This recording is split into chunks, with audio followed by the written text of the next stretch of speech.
Star Wars Galaxy of Hero players, and Roto here. Today, I'm going to talk about 6 characters that deserve a Darth Vader or Mace Windu or Royal Guard level of reworks. These are the 3 characters we've gotten in the last like 2.5 years. Aside from Gamorrean Guard and all that, but I feel like those 3 tiers, some of these characters could get boosted up to make them more viable. So, yeah, plain and simple. So, number 1, my top pick, if I was doing any, top whatever, just my top pick would be Darth Maul. Everyone would want Darth Maul to be reworked on the level of Darth Vader. I agree with that. Maybe like Darth Vader be still a tad bit above him, but if CG plays it right, but he could still be very viable. Darth Maul, he was on his own a lot. Kind of like Darth Vader in some regard. That's why like Vader could technically solo some teams. Given the right data crowns too, you can solo even more. Of course, there's some data crowns that are no longer in existence, but whatever. Darth Maul, I feel like he should start under stealth. I feel like he should also summon his probe droids. Have those probe droids like this tank while he goes in under stealth. So he can go in and take out whatever enemy. Yeah, he would have more hate towards Jedi. Maybe he'll also have some more durability towards Jedi too. It would be kind of nice. Every Jedi would give him an extra, because I know he has like 20% max health right now. But, every Jedi after that would give him an extra 10% per Jedi. So he gets a little bulkier, but he also hits a little harder. Who knows? We'll see how that is, because he was raised to take on Jedi by Palpatine. So, yes, giving him another special a way to summon his probe droids and a unique. And then, of course, under his own leadership, he should have that summon capability out. Only under his leadership. Outside of that, he has to, personally summon if there's an available slot. Outside of, ARC Trooper and Jabba. So come on, let me know in the comments below. Do you agree with this? It'd be kind of cool to see. Aside from that, the rest of his kit's pretty solid. It does need some touch-ups, like his leadership. Definitely needs some sort of a couple more stats. It's right there on the nose. If Sith allies are stealth, there should be more. Like, they can't be critically hit. They can't be debuffed. They can't be damaged by health-based damage effects. So Darth Maul could potentially lead a Sith team to, take out a Malak, a solo Malak, as you will. Going into it, though, Plo Koon, the one that raised everyone's fan favorite of Ahsoka Tano, that, Anakin took over after, obviously, has a cool voice. I will say, in the Clone Wars, you had him and Cad Bane that had some cool, unique voices. I'm not saying they're, top-notch voices, but, they're really unique. And Plo Koon, definitely there. He's really close. I feel like he's really close. He's a tank. If they want him to be a tank, make him taunt. It wouldn't hurt because there's so many Jedi. It would be nice if him, there's another Jedi too that could taunt, but having one of these 2 taunt, great. He is a unique Creative Void protection and resistance style tank, but that's fine. Honestly, this level of rework should be in between Royal Guard and Mace Windu. It wouldn't hurt anything. On top of it, I feel like his leadership should be put into his unique and give him a small basic leadership, and then have his unique. Yes, you can add the Omicron in his unique, fine, but at least he'd have an Omicron. But I feel like in his unique, in a general sense, just plug and play him into any Jedi team. He will help counter stealth teams, like how Darth Revan counters Foresight teams. So, something to think about on that. Because he had at least a touch-up with his basic being able to dispel debuffs. Aside from that, again, nothing too major on that one. HK-47, I know he's had a rework. He's great under Darth Revan. But Darth Revan's being pulled elsewhere. I know HK has a home for either under sortie teams or under Dr. Aphra teams. But why do we have to keep those teams? I feel like there could be other future droids that could go into those 2 teams. HK could develop and create his own team, an HK-style unit team. HK 50 and 51 from Coder 2, and HK 51 from SWGOH. HK-55 from SWGOH, and HK-87 from the Mandalorian TV show.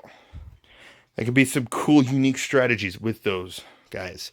So give him some more boost to his, just give him more of a boost. Loyal to the Maker would also should also give him his own, or should also apply these stats if he's in a leader slot. So at least he has a home. Maybe he has some synergies with, maybe an Omicron allows him to solo some teams somewhere. Who knows? He was on his own.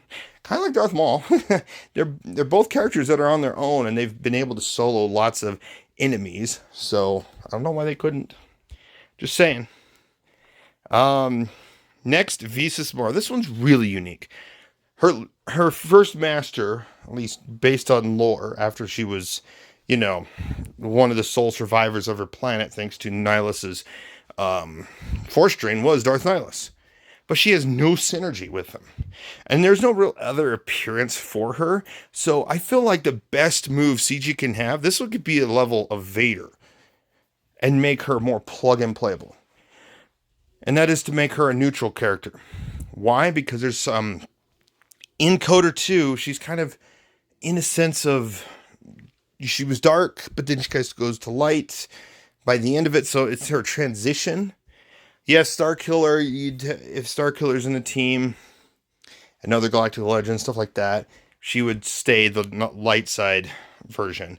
But there's a lot of opportunities. Even if they just light touch her up on the level of Royal Guard to where, she assists more in a general sense, but like 40% chance to assist, and doubled if she's attacking a Sith.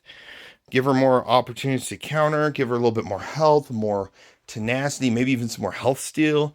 It would just make her healershipness better. Maybe cool this down by like 4. I don't know. Like, CG is missing the ball on Visas Mar. But again, the reason why I'm saying put it into a neutral, have some Darth Nihilus synergies under his leadership, and have this, can't be prevented by Darth Nihilus' leadership healing, is that in the future, they could potentially bring out Mitra Cirque, and she would want to synergize with her. So you'd have 3 different areas, 3 different teams to throw Visas Mar in: a Darth Nihilus team, a Starkiller team, or a Mitra Cirque team. Come on, there's so much opportunities. They could build her into that, and then touch her up when Mitra Cirque comes out. I don't know. That's my thought. Visas Mar, I've always talked about this on my channel, should be neutral, should have synergy with Nihilus. Embo, this one's going to be kind of on the rework level of Royal Guard. I know I'm not like a big fanboy of Embo, but I do like him. And the one thing I want to see added to him is kind of like a similar touch-up. It would be kind of on level of Royal Guard. So first off, his leadership, damage an enemy without buffs 15 times. However, a lot of units now are starting the encounter with a locked buff that either goes away when they die, in the case of some of the bounty hunters, like Boba and Django, or, they come back alive kind of thing. Or they just are on there anytime they're alive. And it's like, that kind of weakens this leadership. They should prevent the lock buff aspect. That would make his leadership a little better. So it doesn't count towards those locked buffs. The other thing, he is just like Maul in a way. He should have his pet Morok. I think it's Morok. But he has a pet dog. Where is he? This would be a great opportunity to give him that summoned unit. Another ability. Again, if he's in the leader slot, that's when he summons. Outside of that, he, has to call him in. So, come on. Embo would be great in that regard. And then, finally, I'm going to talk about Gar Saxon. Gar Saxon, I feel like he could just be on the Royal Guard level. He doesn't need to be that big of a rework, but he deserves to have some sort of synergy. A little bit more synergies with Mandalorians. Have some more synergies with Empire and Imperial Troopers, because technically the Mandalorians in the Rebels TV show were used as Imperial Troopers, just higher grade Imperial Troopers. Kind of like, maybe not Death Trooper level, but, super, a lot more higher end. Especially since they were still in the way of giving orders. Like in Gar Saxon or his brother, Tiber Saxon. So just give some more counter chance opportunities. Just buff his leadership a little bit. Maybe have some sort of, maybe he can have some sort of like Mando Empire combo, or just Imperial Trooper in that regard. As well as he could actually have some 3v3 synergies if they brought in like maybe his brother or Sabine's brother that was, you know, during the time of his employment in the Super Commando, or the Imperial Super Commando setup. So I don't know, that again, Gar Saxon needs some sort of love, especially it would help boost his ship as well. Maybe they touch up his ship a little bit so that any it forces a taunt onto TIE Bomber.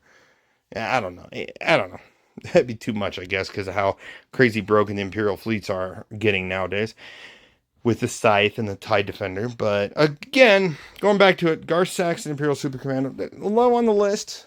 And that is why I also saved them for last. But I feel like they're definitely worth updating. Imperial Super Commando, yeah. And honestly, they can each get an Omicron. One for Grand Arena and one for Territory Wars. So at least, there could be that trade-off. And they can have such similar Omicrons that, that just work, but you have to invest in a different Omicron for a different character.